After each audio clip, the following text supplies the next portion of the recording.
The story is fictional. Her emotions are felt, are real. An orchestra conductor. Please, please, people out there who talk about actors and have no knowledge of actors and what great acting is versus liars pretending. Stop talking about it. Most people still attach acting to great liars. That's not what it is. People who are being associated with acting, who lie well, those are bad actors who pretend feelings. Hello, everyone. This is Mihaela with The Art of Experiencing, which means, as you know, that great actors must experience real feelings in the fictional situations, in the fictional characters they are portraying, and bad actors pretend. That's why when I hear people out there on social media talk about somebody who has no understanding of acting, they have no understanding of the work, the preparation that an actor must do, a great actor must do, and they attribute acting with people because they're very good liars. It drives me crazy when I hear that, because that's not the case. It is quite the opposite. Great actors train ongoing by themselves or with acting coaches to be able to feel real feelings in the given scenarios, fictional or real. Being that it's the season of the awards, I was looking at this interview of Cate Blanchett. She was talking about her movie, Tar, where she portrays a conductor. And she gets into that performance with all of her being. The story is fictional, but her feelings are real. She's the same extraordinary actress who spoke about how your truth and my truth and his truth and her truth are nonsense. There's one truth. And then she goes on to describe how in acting, there's an exercise for actors they must do. They do the script analysis. They try to figure out the subtext of the character, which is everything that's not being said in the lines. She has to go back to come up with a backstory for the character. But she said the most important thing is the exercise where you analyze everything the character says, but more important than that is what other characters say about the character you are portraying. So when speaking the truth about a person, you have to take into consideration what the other people are saying about that character, be it in a fictional story, be it with people in real life. That's why when I do analysis and interpretation of people in the news, such as Meghan and Harry, when I say they're not credible characters, that's what I base my analysis on. I base it on the tools, and I use the tools of acting to try to come to that conclusion. When Harry and Meghan are doing Netflix shows, and Harry in his book Spare talks about all these scenarios without having other people confirm those scenarios and those events they bring to us, there's a question mark. Are they telling the truth? Because, like I said before, it's not enough for a character, in this case, the character of Meghan and Harry, to say their truth without having other characters, other people from their life tell us what they think, giving us their opinions. So you cannot take what they're saying to be truthful. There's no my truth and her truth. There's only one truth.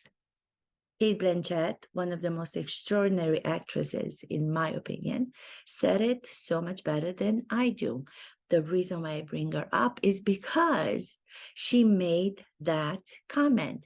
She said it is as important for a character to take into consideration what the other characters are saying about her, in this case, playing a conductor, when she goes to do the preparation, when she goes to do the work of the actors, than what she reads only to be her lines in a script, in a screenplay. So that I take and I use to people in news. She was nominated. I believe she even got an award. I'm sure she's going to be nominated for the Oscars because her performance was so truthful. Great performers, great actors such as Kate Blanchett are working from inside out, in my opinion, to try to figure out the most hidden part of who she is as an actress. With all the light, with all the darkness, then maybe in everyday life, she as herself, as the persona she presents to the public in everyday life or even to her family, doesn't have. So she has to tap into other parts of herself to be able to bring nuances in the area of the gray, not just black or white, but in the area of the gray, which is the territory of I don't know, to be able to bring the truth of this character.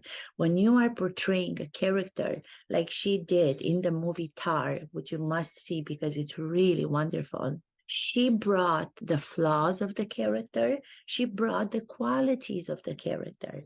Because if you are a great actor, you cannot portray one-sided character. You cannot portray just a villain with all the flaws, and you cannot portray just a great character with all the qualities. You have to go to that gray area in between where you can tap into all of the humanity of those characters, like she does so beautifully in Tar, and therefore be nominated for an award. Another person, another great actor that's going to be nominated, in my opinion, for an Oscar is going to be the actor Austin Butler, who plays Elvis. If you have not watched the movie Elvis, you must watch it. He does exactly the same thing that I've talked about Kate Blanchett doing. He even talks about his preparation. He's one of those people, unlike Kate Blanchett, who in one of the interviews says, I'm not going to talk about the work of the actors because who's going to be interested in the work of the actors? I think people would be so interested if they were able to see the behind the scenes work of the actor and their preparation they must do to come up with such complex and dynamic characters. I think it would be such a revelation to the public because I think the same tools that she applies, the same tools that Austin Butler applies, and he talks about for the role Elvis, he portrayed beautifully, has also a lot to do with teachings for us in everyday life. Those teachings are about becoming self-aware. Those tools of actors are giving us an understanding into the human psychology, which then is going to be transformed into behavior that also teaches us to be able to be observant to the people around us in our everyday life. If we know those tools and if we know their preparation, the great actors' preparation, and how they arrive to being these whole characters, how can that not help any of us in our everyday life? It does. I just wish that more people would know. Austin Butler, for the movie Elvis, I was watching some of the interviews where he talks about the fact that when he heard there was going to be a movie done about Elvis, he wanted the movie and he wanted the role so badly that a month before the audition, he hired an acting coach. Yes, great actors continue to work with acting coaches because they are smart to know that collaborative, creative process is going to be more helpful to them than if they worked on their own. He talks about one of the songs that he knew was going to be one of the songs that was going to be done by the actor who was portraying Elvis, which is the song Take My Hand, da da da da da, for I can't help falling in love with you. What was so magical and what's so beautiful about this is that he was saying that due to a very difficult situation that happened to him in his life, which was the loss of his mom, after she passed on, he decided to film himself for the tape that was going to go to the director of the movie for his audition with that particular song. And he was imagining that he was singing the song to his mom out of gratitude for all she had done for him when he was a young boy. She had taken him to auditions all her life. She had been his greatest supporter for him to become an actor. So just because the song at first will seem like it's being sung to a partner, to somebody who's a lover in your life, it doesn't mean that for him as the actor, and what he needed to do was going to sing it as if he was going to sing it to a lover. He decided that for him to be able to portray it in a way that's going to make real, truthful emotions come out when he sings it, he was going to imagine that he was singing it to his mom. So it was bringing the personal, his personal backstory, his personal grief in losing his mom, and he brought it to the character's fictional story, in this case, real story of Elvis. I'm sure there was artistic license where some of the scenes were also fictional on top of the personal reality of Elvis's life to give it that artistic, beautiful, magical element. He knew because he has been working with an acting coach what was going to grab the attention in this case of the director is going to be his personal attachment to that song and how he sings it. So he uses the personal, he uses the grief to be able to go make emotions come out of the truth of him losing his mom. Out of that truth, emotions arise. He sings the song, he plays the piano, he sends it to the director, and of course, the director wants to see him because I am sure there were so many people who wanted to play Elvis, but I don't know how many even great actors understand to keep that greatness, you have to go back to the beginning. You have to go back and train for that role, starting with the beginning, with the same tools that you train for all of the roles, merging the imaginary with the personal life of the actors. So when I say the great actors feel truthful emotions, this is the perfect example where Austin Butler was feeling the truthful emotion, the real emotion of what it was like to lose his mom when singing the song. It's not pretend emotions. Pretend manipulative emotions are something that someone like a B-list celebrity, who I don't call an actress for that reason that I've just explained, because she doesn't have that training. She doesn't have that knowledge of knowing how to work as an actress. So when I call a B-list celebrity, That's the reason why. Because she thinks that making herself cry a few drops of tears from her left eye is going to be sufficient. If you are a pretend actress or a bad actress or a B-list celebrity, that's what you're going to do. You're going to manipulate yourself without any personal attachment to anything in your life to be able to produce tears. Having someone on the screen cry or having someone on TV cry doesn't move anyone. I don't know if you've experienced watching movies or seeing people on TV, even real people, cry.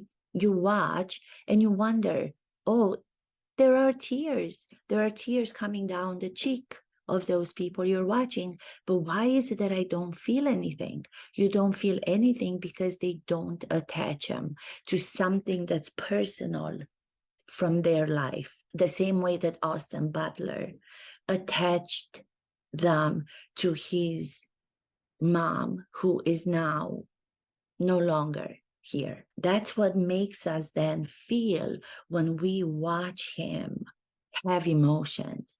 When we watch him produce emotions, he's not pretending. He's not going for the emotions. He's reimagining, he's recreating a personal situation from his life by using his senses. So he's having a sensory experience when he's playing the piano and he's singing the song by maybe recreating, by visualizing maybe the last days with his mom, by allowing himself to recreate and remember the sound with maybe the hospital that she was in. These are my opinions. I don't know exactly if that's what he was specifically focusing on, but this is just my interpretation of what an actor would do after I heard him say that he was singing the song to his mom. Maybe he's going to use the sounds that he remembers from the days of the hospital with his mom. Maybe he uses the sense of smell of the way that her hair smelled after she washed it, the shampoo that she used. So that's what I mean by the senses being so powerful, because the senses going back into a situation, going back to reimagine and to recreate something from your personal life to bring it to the character's life in the moment of playing the song. And the piano is done with the tools of sensory work, which are at the base of method acting.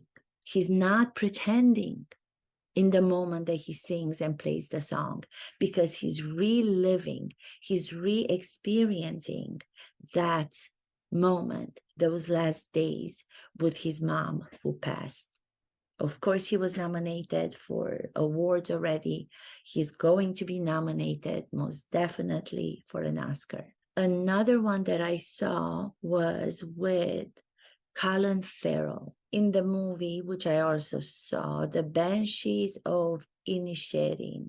Also, I have watched him do an interview on YouTube, and he was talking about the fact that the director and the screenwriter, the very known Martin McDonagh, very known, when he called Colin Farrell to let him know that he wants him to play the main role in this film, The Banshees of Inisherin, Colin Farrell tells the story that he himself was trying to convince the director of the film, Martin McDonagh, that he's not good enough. He said to him, listen, I am going to come with the baggage of Colin Farrell.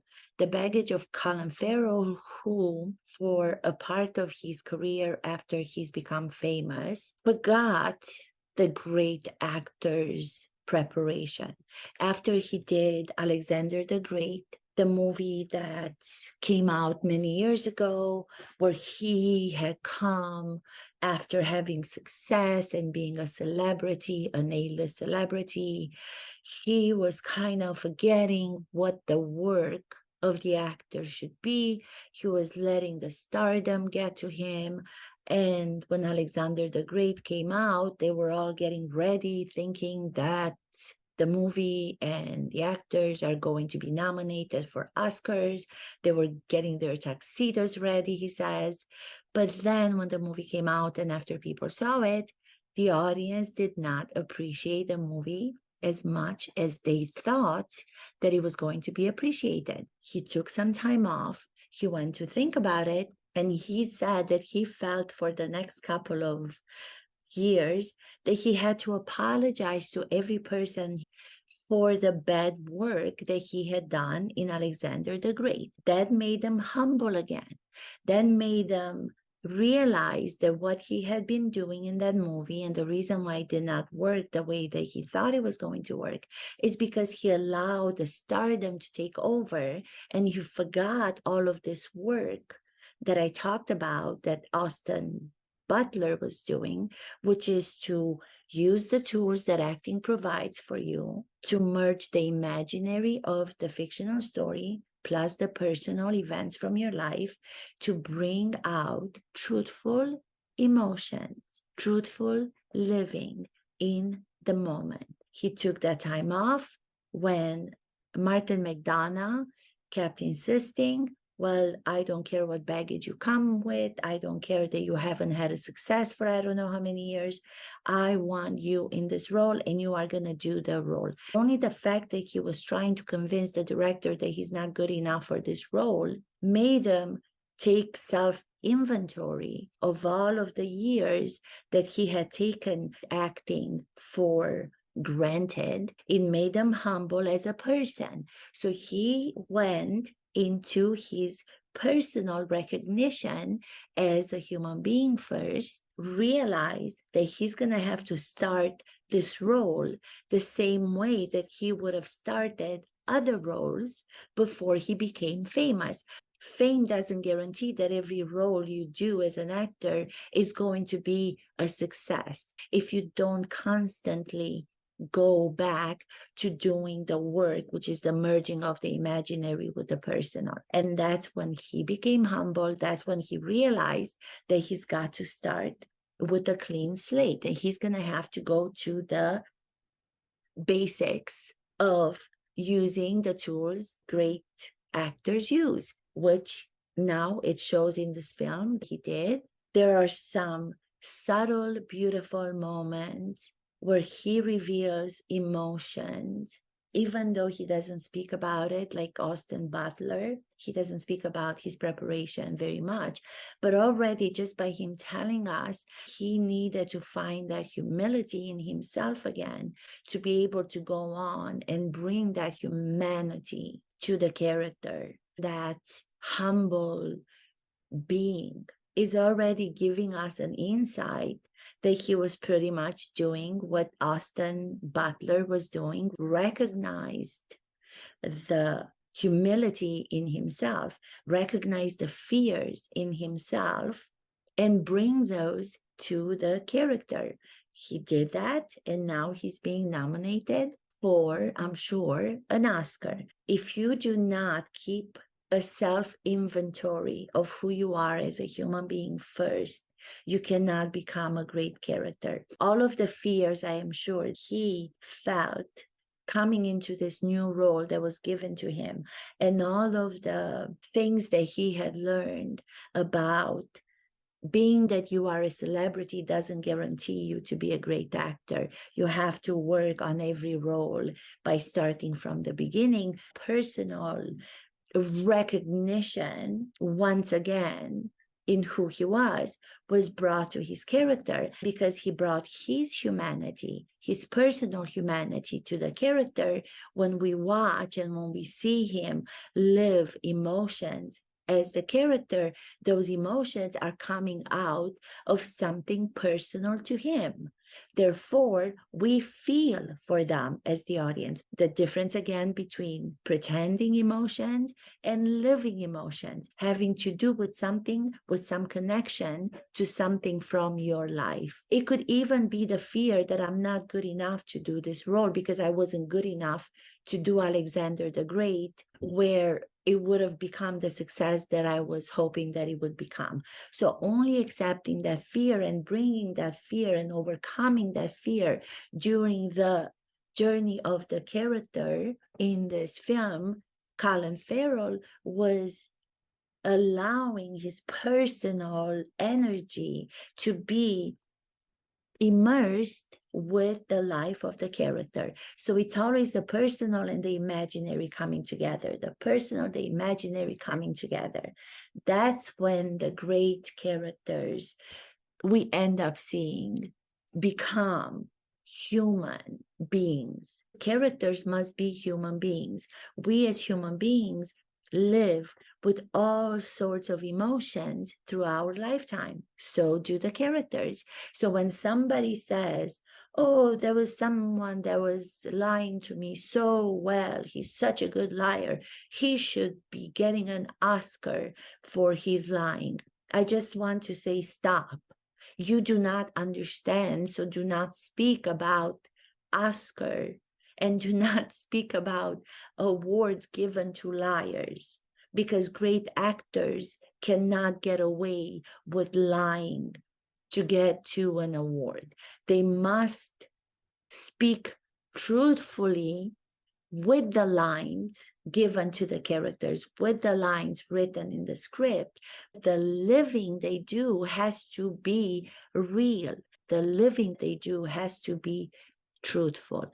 That's why it bothers me so much when somebody puts acting to liars and put the two together, or they call Meghan Markle an actress because she's able to lie herself through whatever she's doing, or she was able to lie to Prince Harry. Just because she was able to attain and to achieve the goal she had in mind, which was to get Prince Harry, doesn't mean that makes her a great actress. That means that Prince Harry doesn't understand great acting, so he could be fooled by mediocre B-list skills. He cannot recognize great acting, truthful acting versus pretend acting. He doesn't. Most people don't. When you are trained as an actress and when you teach, like I do, I teach directing actors and acting, and I've done it for so long, doing it over and over and over again, you start to pick out all these different behaviors that will reveal to me, in this case, if they are credible or if they are not credible. And that's what my channel is about. My channel is about my interpretations from an acting perspective of different people, fictional or real, as if they were actors playing characters. Do I believe them or do I not believe them? That's how it happens. That's where it comes from. Another person, I haven't seen the film yet because it's not streaming, it's only playing in theaters and I haven't had a chance to see it, is the movie called The Whale. The Whale with Brendan Fraser. He received the Critics' Choice Award for Best Actor in the film. Like I said, I haven't seen it, but I can tell from his speech that he gave, which was actually, I watched it because I watched the Body Language Guy, which I love so much. He was analyzing his speech given when he received Best Actor at the Critics' Choice Award. Again, I just took a step backward because what he said was, oh, a lot of people say that I should not do analysis on actors because what's the point? Actors can just fake emotions. And again, when I hear actors can just fake emotions, I even made a comment on his channel on that video and I said, don't let anybody tell you that, because that's not the truth. Actors, great actors such as Brendan Fraser, whom you analyze he is one of those great actors that, again, he went away for a while due to some physical injuries that I believe he had from when he was doing movies. Then he did some movies that did not have success. He also speaks in one interview about realizing when he was doing one of those movies and he was in a scene where there was like Gatorade being thrown on him and he was talking to animals in a movie. These movies were not of any kind of significance. You realized in that moment, what am I doing? Why am I saying yes to all these movies? The reason why somebody would probably say yes to all these movies is driven by the fact that you want to continue to be relevant, and the fear of not doing a movie or saying no to a movie or saying no to the money once you're used to this financial success. You keep on taking all sorts of movies when you get to that level where you are already a celebrity, an A-list celebrity. And even those A-list celebrities have to come to a realization, like Brendan Fraser talks about. He came to the realization where he's like, what the hell am I doing with all these movies that don't mean anything to me? So he took a break. Only the fact that you can say, I'm not going to do projects I do not believe they are significant enough, I'm taking a step back. Just the fact that you're doing that means you are required to be courageous. You are required to be hopeful that even if you take a step back from this career for a while, you will get to do another story that is going to be meaningful. The risk taking that he took to stay away from doing any movies without relevance and without significance to him, the director, Darren Aronofsky, called him. He probably called them because he stopped working. He probably called him because he realized the reason Brendan Fraser stopped working is because he is now ready to do something where he was going to bring to the role the significance that it demands. Those characters these great actors are portraying have to be revealed in a way where they themselves as actors have to reveal who they are in their personal tragedies in life, in their personal joys in life. They have to mix them all together. They have to have those as if they were notes they were playing with. They know how to rearrange them. They know how to mix them up, the personal, the imagined, and everything in between. The fact that he took a step back, that maybe gave Aronofsky the understanding that he's ready to get back to real work. So he talks about how he was so unprepared when he gave the speech, and you can just see the emotions pouring out of him. He was trying to hold back. And this is where I go into the next segment. I want to say great actors try not to cry. Bad actors try to cry. What do I mean by that? Great actors, they are observant of real life human beings throughout their lives. They are observant of who they are. They are observant of their emotional process in everyday life to be able to then take it to the characters they portray. If you become an observer of yourself, because we all have the part of the observer, we're always watching what we're doing, but we're not being as conscious of it as the actors have to be. If you watch yourself when you are going through a difficult time in life, if I watch myself when I'm going through something that's difficult, I have a moment of grief. I have a moment of feeling hopeless. I have a moment of feeling unworthy. The emotions will come out, but I don't push for the emotions to come out.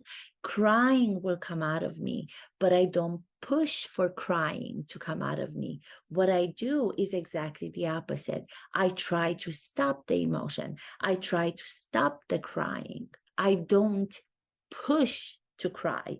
I wipe my tears away. If something is making me cry and there are people around, but even if I'm alone, even if I'm home by myself, very rarely do I let myself cry without wiping my tears away, or without blowing my nose, or without trying to get myself out of that.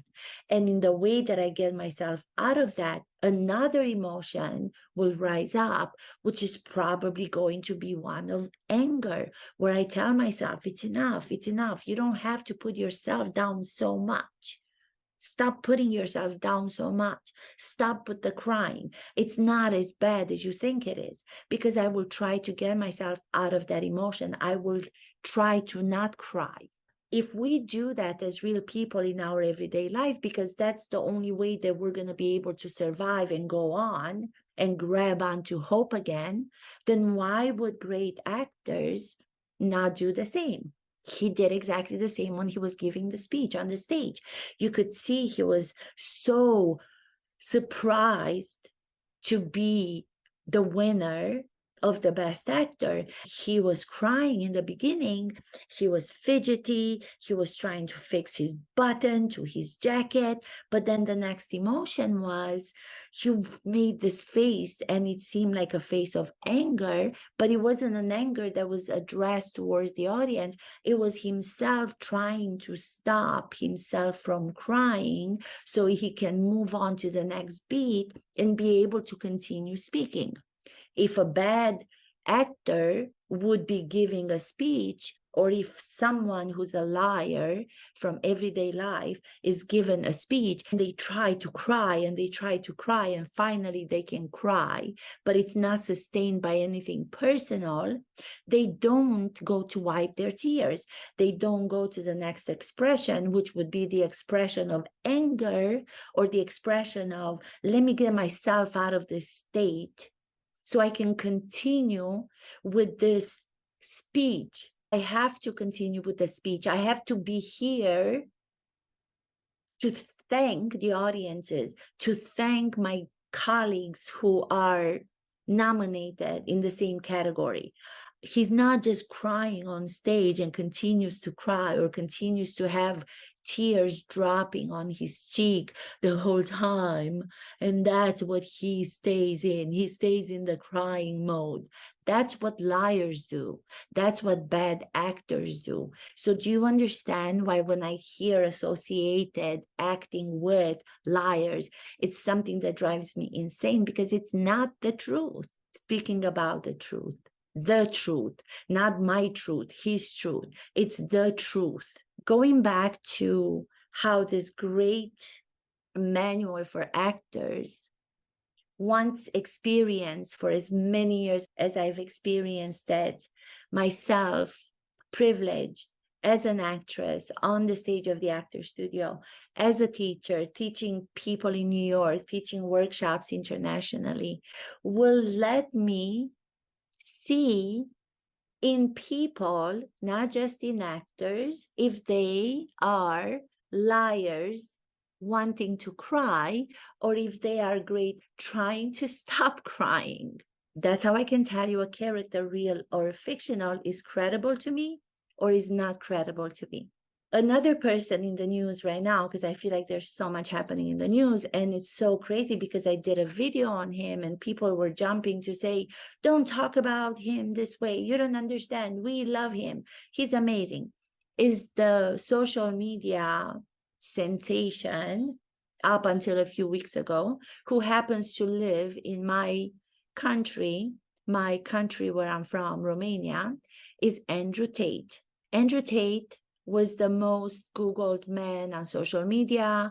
He was boasting always about how he had been able to obtain all these riches because he's speaking the truth that many people want to speak, but they are afraid. So he was talking about women are supposed to just be women.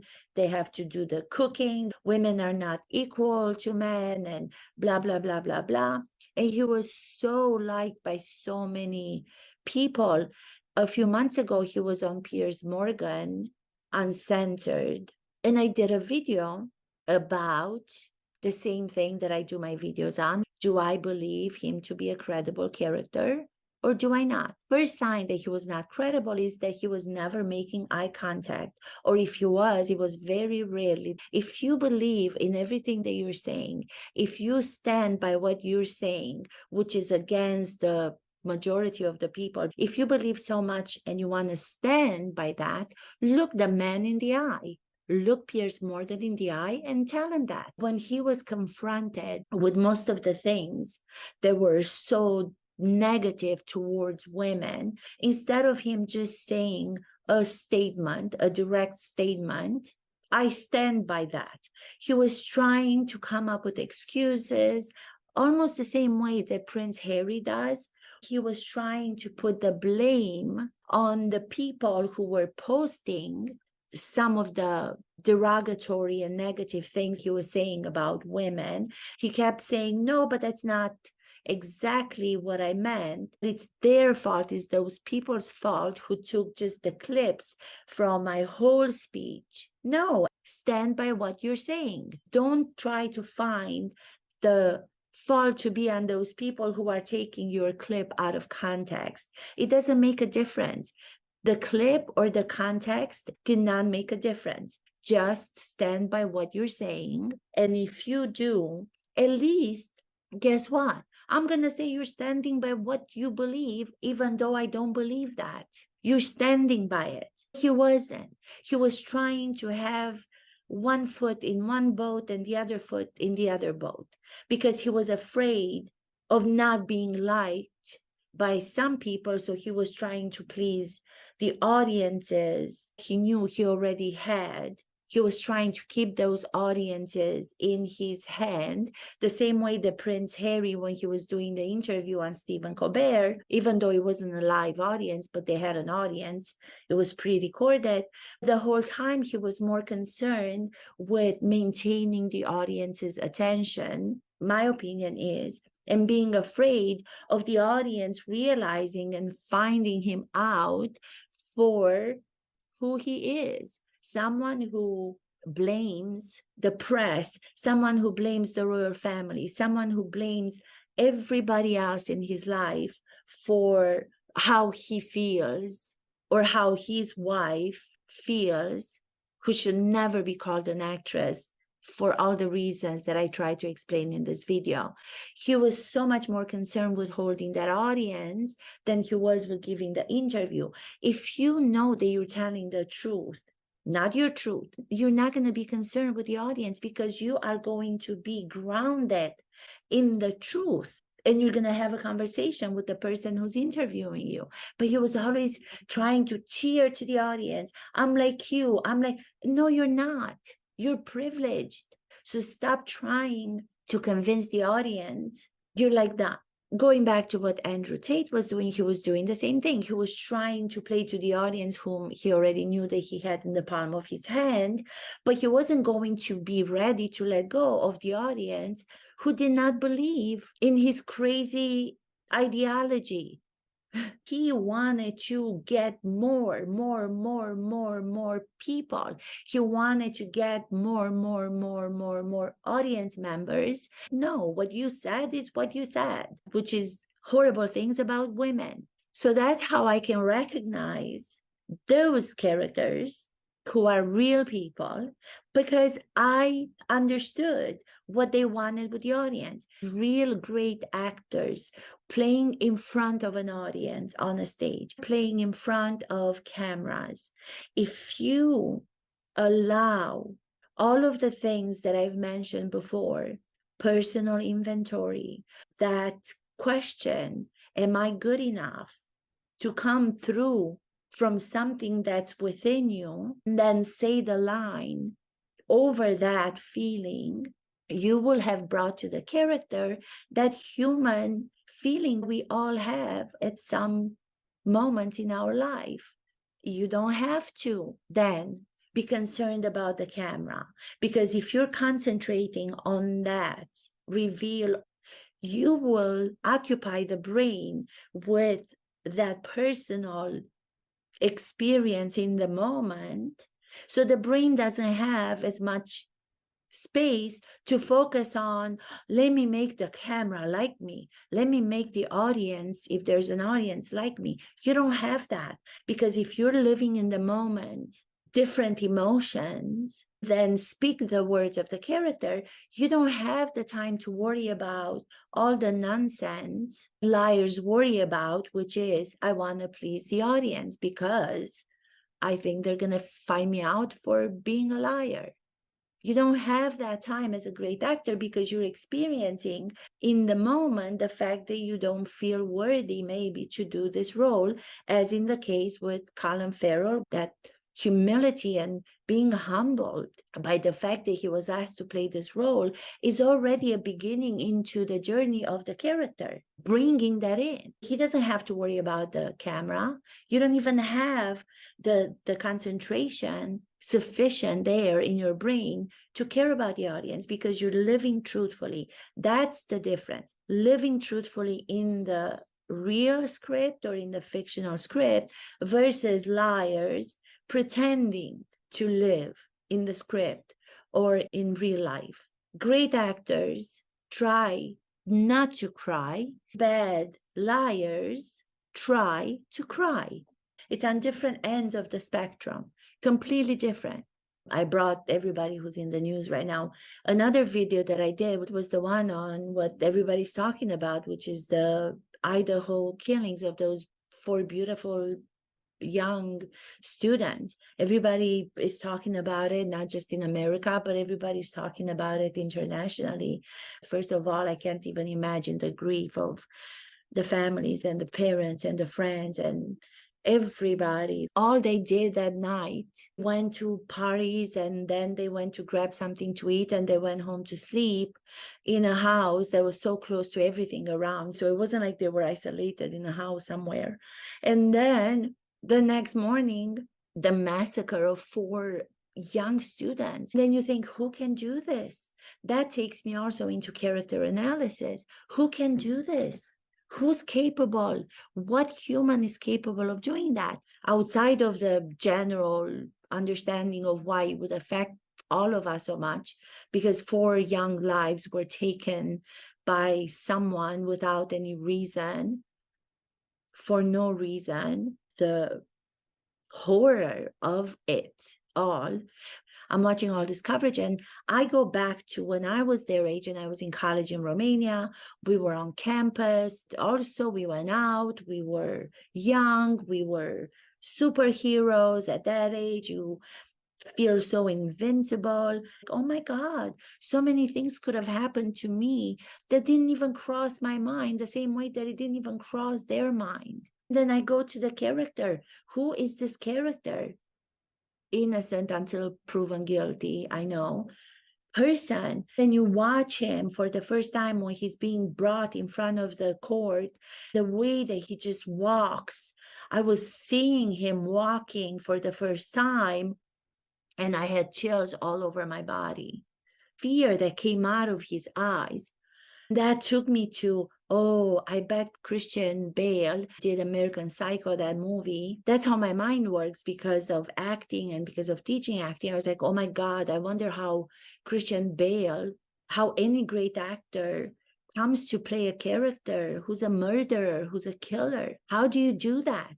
A great actress told me she was preparing to do the role of Medea, the ancient Greek play, where she, to take revenge on her husband who has left her for another woman, was so angered by the whole thing. She knew the thing that's going to hurt the husband the most was killing their children. So Medea is the character in theater, one of the characters that's the hardest to play, because how can you imagine as a woman, how can I imagine, even if I don't have children, how can I imagine that I can play a character and I can go there in the role to be able to take poison and to poison my children, or to take a knife and to kill my children. So when something like this is to be worked on, then take another tool. You don't even want to imagine someone from your personal life. You can't even go there. You do not want to go there because it's impossible to go there. Then you use the animal exercise. The animal exercise is something that this legendary great actress was sharing with us. She said that she had to play Medea, and she couldn't even go to admit to herself that she's going to merge something from her personal life. No. So then what she decided to do, she decided to do a different approach, which is the animal exercise. At that time, she was vegan. She couldn't stand the sight of blood. She couldn't stand the sight of meat that connected to the Brian killer, alleged killer in the Idaho Moscow murders of the 4 young students. So everything is a connection with the creative mind. Everything connects and merges, and the film in our head starts to happen when we see something in the news. We relate it or we connect it to something that's fiction or from a play, from a movie. And I thought of this exercise when this guy, he's still now in jail, is being given vegan diet because he is vegan and he doesn't want anything to be touching the pots and pans of his parents. He threw everything out. So that brought me to the revelation of this wonderful legendary actress. When she was portraying that character, she decided to do the animal exercise. Her being vegan at that time, she went and she bought meat, raw meat from a butcher shop, and she brought it to the stage of the actor studio and she dropped it there. Then she started getting into the animal. I don't remember what the animal was. She was on her fours, she was on her knees and hands, because she had to let go of her humanity. She had to go into the animal to even be able to do any sort of preparation for such a horrific character as Medea. So she had to get into the animalistic movement, because to have your mind work fully, you cannot even have the concept of being able to do that, even in a fictional character. She went into the animal and the roars, oh, oh, oh. She started biting out of it. She started sinking her teeth into it, and there was blood everywhere. Animal got up, half animal, half human being. She took a prop. She imagined just an icon. She couldn't even imagine a child. She only imagined an icon, a picture from a church of an angel, of a painted angel. Imagine that, the blood and the animalistic feel through her body, being the animal, merging into the animal for some time. She took the baseball bat, imagined the icon. She started beating that imaginary icon, beating it and beating it, what it would be like. Even if you do that, gives you so much information. For example, if I create a baby, I'm just imagining myself as the version of myself that was young. Imagine the picture when I was 3 months old, for example. If I work on it and I use my senses again, is the touch, the weight of the baby version that I am right now, adult version, I would be able to hold the inner child, which is the baby I once was. Brown eyes, beautiful hair. Oh, grandmother who's no longer with me. She died when I was very young. That was very, very hard on me because she was everything to me. I'm allowing the other senses. Now the sense of smell is becoming stronger, which is my grandmother. The way that she used to wash her hair was with mixing lukewarm water with vinegar to be able to untangle the hair. At that time, there were no conditioners in Romania. And I'm seeing myself. What comes into my mind right now is what I remember to have been the last time that I saw my grandmother, which is not very clear. I just imagine her, so I visualize. So there's the sight. I see the child. then I want to take that little baby. And if I were to say to myself right now, I'm going to throw this imaginary baby, throw this little child that was once me, I'm going to do it. I'm going to throw this baby. I can't do it. I cannot do it. Even though there's nothing here, I cannot do it. I can't do it. So I'm just going to set her right here on the table. I can't do it.